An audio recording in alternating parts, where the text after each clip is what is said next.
everyone? This is Eric B. Horn, and welcome to another episode of the Eric B. Horn Pro Dev Experience, where my goal is to equip you with your career and business needs. So, the topic of today's episode is Your 2020 Starts Now. And just for a timestamp perspective, today's date is November 2nd, 2019. And the overall gist of today's topic is everyone's real big on 2020, right? That everybody's want to celebrate the new year first and foremost, but every year around this time, people start to gear up and start to plan on what they're going to do for the new year as opposed to actually just executing it.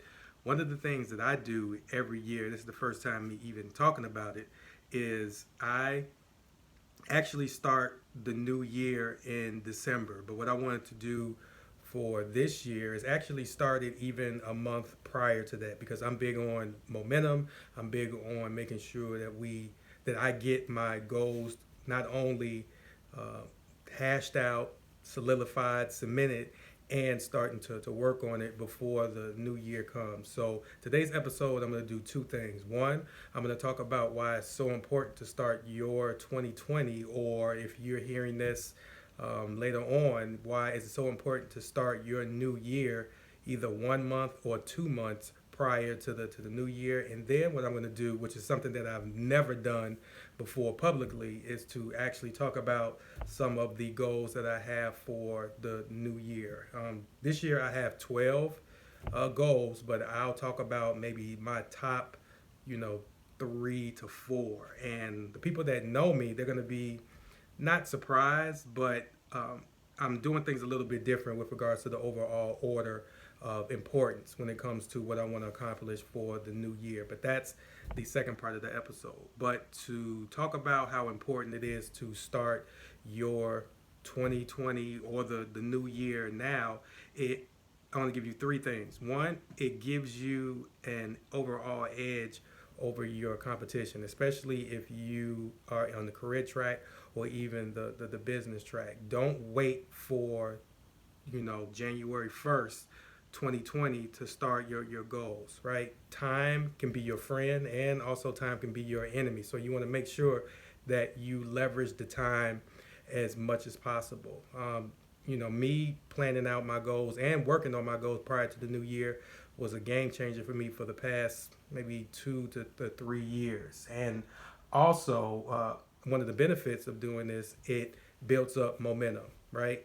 People who complete their goals, it's not by luck. It's about working on them every single day, working on them diligently, and overcoming the overall challenges or the mistakes that may come across it. But that overall momentum will help you complete your goals. To me specifically, with the 12 goals that I have, I do have a hard date for the majority of them, and that's in September, because in September, that's usually when I start the overall thought process on what I want to accomplish for the new year, because in September is my birthday.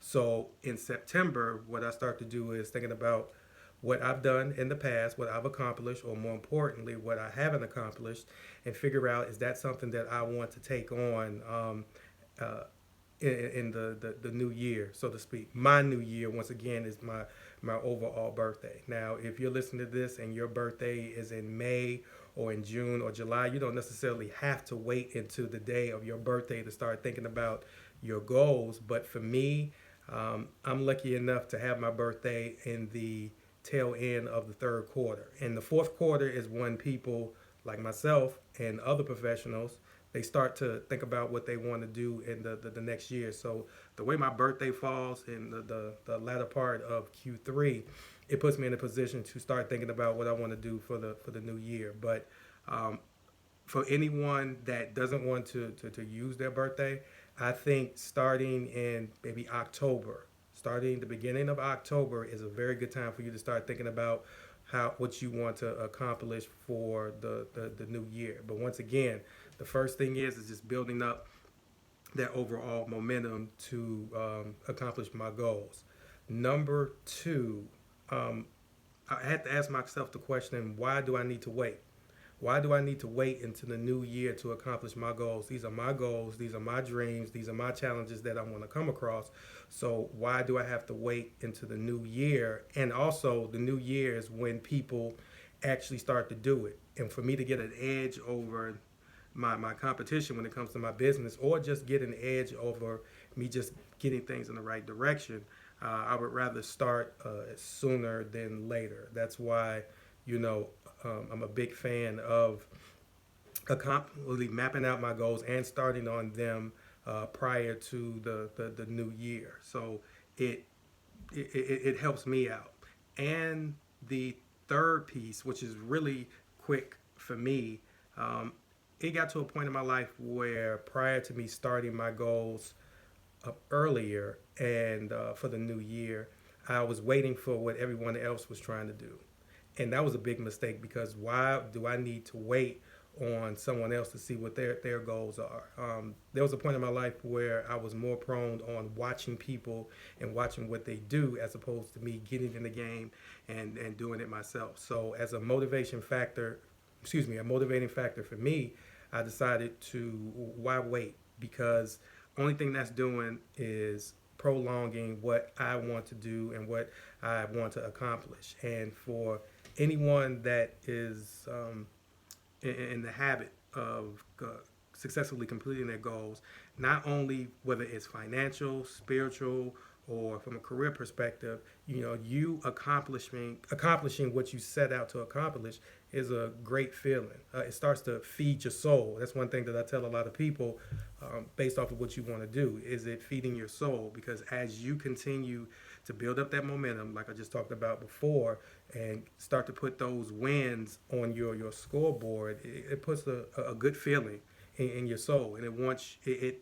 motivates you to want to accomplish even more, right? So, uh, from those top three perspectives, those are the top motivating factors for me on why I choose to not only start to plan, but also start to implement the goals that I want to complete in the next year, the year prior, specifically in Q4. And the next piece that I want to talk about would be the goals that I personally, or some of the goals that I personally want to accomplish for 2020. And once again, for the people that know me, I'm very business driven, very career driven. But this year, I wanted to, you know, be a little bit more personable with my overall goals. Now, don't get me wrong. A large portion of my goals is career and business driven, but there's some goals that, you know, I've been prolonging for a long time, and they're near and dear to me. So once again, I'm not going to go through all 12 of them, but I'll share with you the top three and the story and the reason behind it. So the first goal for me in 2020 is to have a better relationship with God. And, you know, let me put this disclaimer out there. I am a firm believer of God. I believe that, you know, Jesus died for our sins. I go to church. However, that relationship can be strengthened.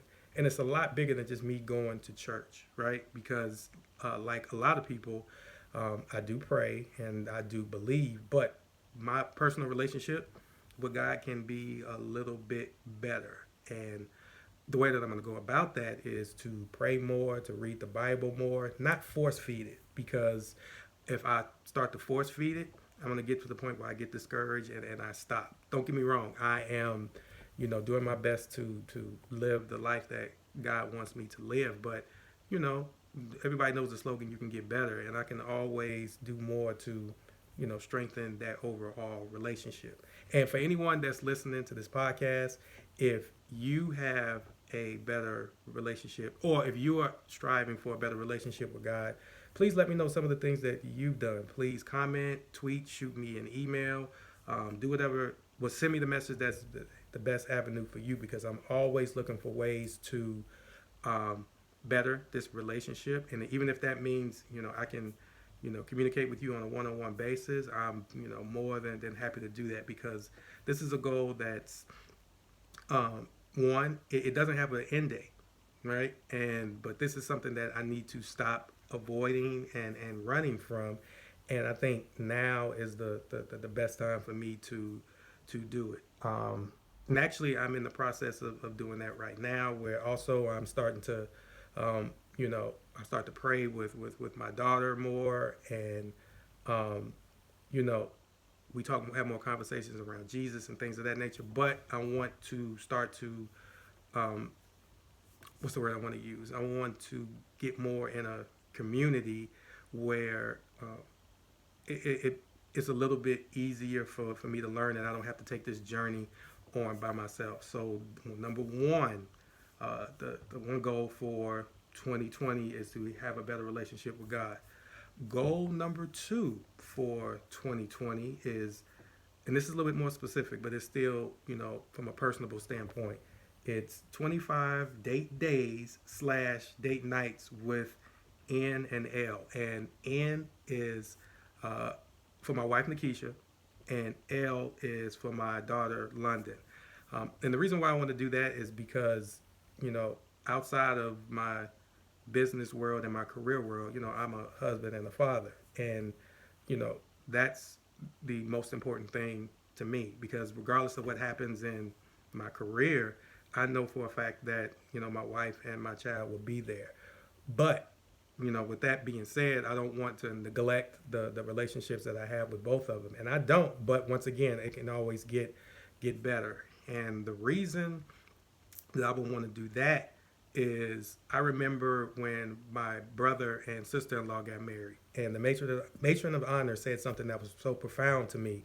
And she said, even though you guys are married now, still continue to date, still continue to go out, still continue to learn each other. But when you are, working every day, and my wife works every day, and she's very involved with her organizations, and we're both very involved with London, it's a little bit of a challenge to get that time. But getting that time and making that time is two totally different things. So what I plan on doing is to strategically map out these both date days and date nights with my wife and my child. And once again, with my child, it's very important because right now, I am with these dates, which is so important. It's shaping how a man should treat my daughter, which is very, very important to me. So if I'm going to be the model for that, why don't I take my daughter out on dates also? So, you know, I'm going to be more proactive in making that time and,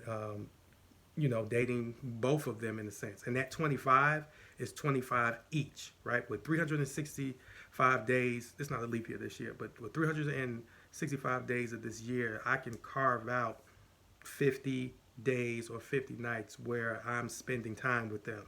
That is a challenge with me and everything that I have going on, but I know that I can do it, right? So, with you guys now knowing goal number two, if fellas, if you have any date ideas or, you know, fellas, if you are a parent to a daughter, what are some of the things that you do to gain that experience to even gain more of an experience with your wife or your girlfriend, so your significant other, or your daughter? Please let me know. I'm doing research, but the thing for me to do is get feedback from the overall community. And the last goal that I will share with you guys is 30 speaking engagements by September 2020. Once again, a lot of my goals have a end date of around my birthday. So, 30 speaking engagements is aggressive, but for the past 2 years, I really slipped on doing my speaking engagements. And the speaking engagements for me and my business and my brand was a key driver in everything that I do, whether it's selling books or doing training or just even getting that exposure. So I need to get back to that. So what I'm doing is, whether it's any type of nonprofit organization, association, what I'm specifically wanting to, the group of people that I want to speak in front of this year would be colleges and universities and business associations. Those are the two main tracks because that's where my business is going. But for me to gain these speaking engagements, I need to be proactive. I need to aggressively reach out to organizations, follow up with these organizations, ask any and everyone that I know,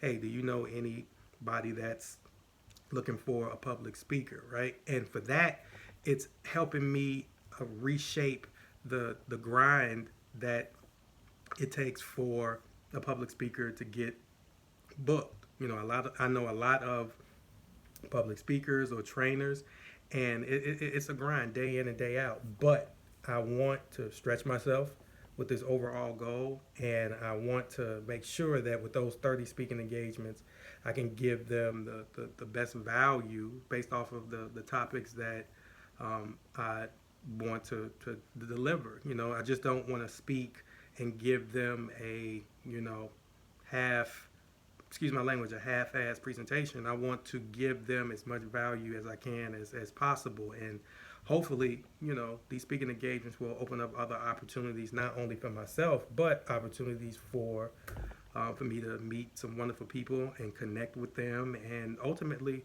help them, right? So, and this is a goal that the most speaking engagements that I've done in a year will be 10 to 15. So, I'm doubling that. So I know that I need to be very proactive and not slack, because I know what this can bring to myself and to my overall business if and when I complete the 30 speaking engagements by September 2020. So if there's anybody out there that is looking for a public speaker in the areas of career management for college graduates or visibility for small businesses, please do not hesitate to email me at info@ericbhorn.com. Once again, that's info@ericbhorn.com. And I'll say it again for the people in the back. That's info@ericbhorn.com. But once again, this is just 3 of the 12 goals that I have for the year. And